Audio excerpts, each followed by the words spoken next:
In this video segment, we'd like to show you some tricks for gluing on trim to the Harp body. There is some overhang that we need to flush up to the soundboard and back. If you don't have power tools or hand planes, but you have plenty of elbow grease, you can use a sanding block to remove this excess wood. You can use an orbit sander, just be careful not to round over the edges. I prefer to use a smooth plane or a hand plane. Just make sure the nails and staples are seated below the soundboard so you do not ruin your nice plane. Using a flush trim bit with a bearing guide is a fast way to remove this excess wood. Set the depth of the bit to be about 1/4 of an inch.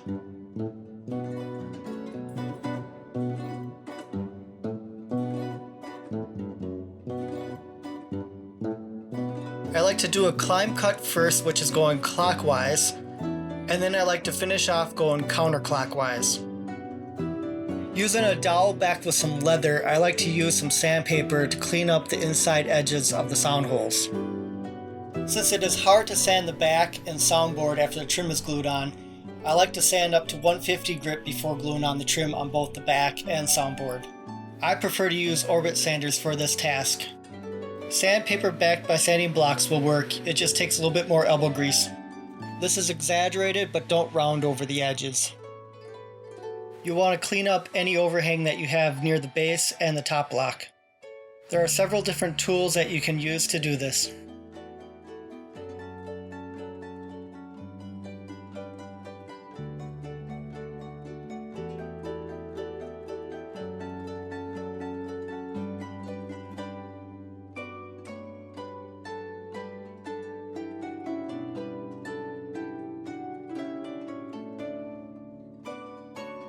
A can in 40 or 60 grit paper is an effective way to remove this contoured shape where the sides overhang. If you're lucky enough to have a spindle sander, this is an effective way to remove this excess wood. Now I like to lay out the trim to decide where my inside edges will be. Before gluing on the trim, I like to remove the inside sharp edges with 180 grit sandpaper. It is easier to do this before the trim is installed. First, I like to test tape the two outside trim pieces. I like to make sure I have good tight miters before I start using any glue.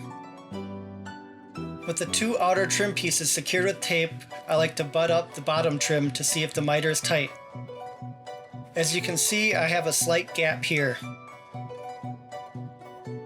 You can use a flat sanding block to change the angle of the miter, but if you're lucky enough to have a disc sander, that is the best way to change the angle. Using a 7/64 drill bit, drill pilot holes for the front trim. Now without glue, install 1 1/4 inch drywall screws to secure the front trim. You may need to remove some wood from the trim where the pillar comes into the body. You can use a file to remove the wood up to the pencil line that you marked. Use some 120 and 150 grit sandpaper to clean up the file marks.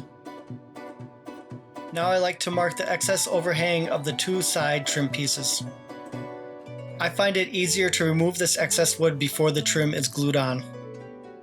I like to first glue on the bottom trim piece. I prefer to use Titebond 1 for this application.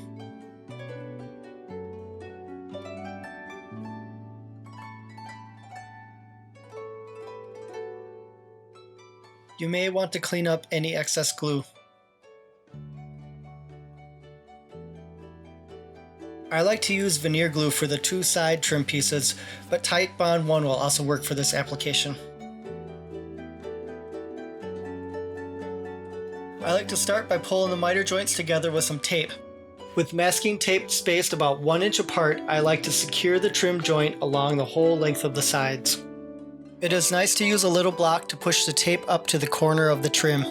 Make sure you secure the trim well near the top block, as this is the most visible part of the harp.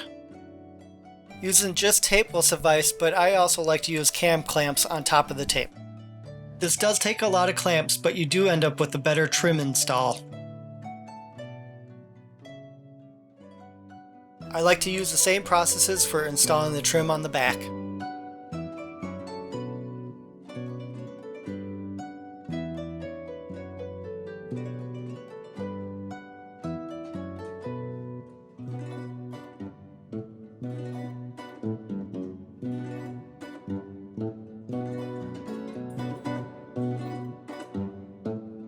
Using just masking tape will suffice for putting on the bottom trim. But you will get a little bit better trim install if you do use some clamps and clamping cauls.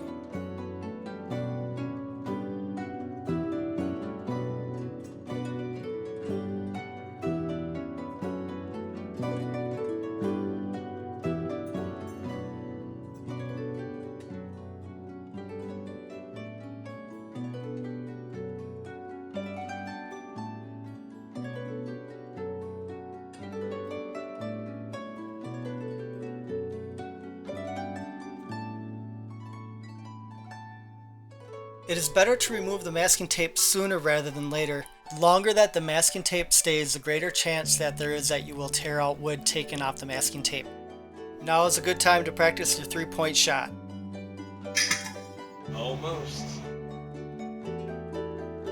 I prefer to remove any glue squeeze out within an hour after gluing, before it gets too hard.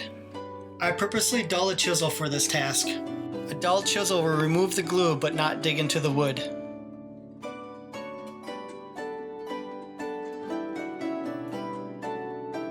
Now with the trim installed, the harp is ready for final shaping and sanding.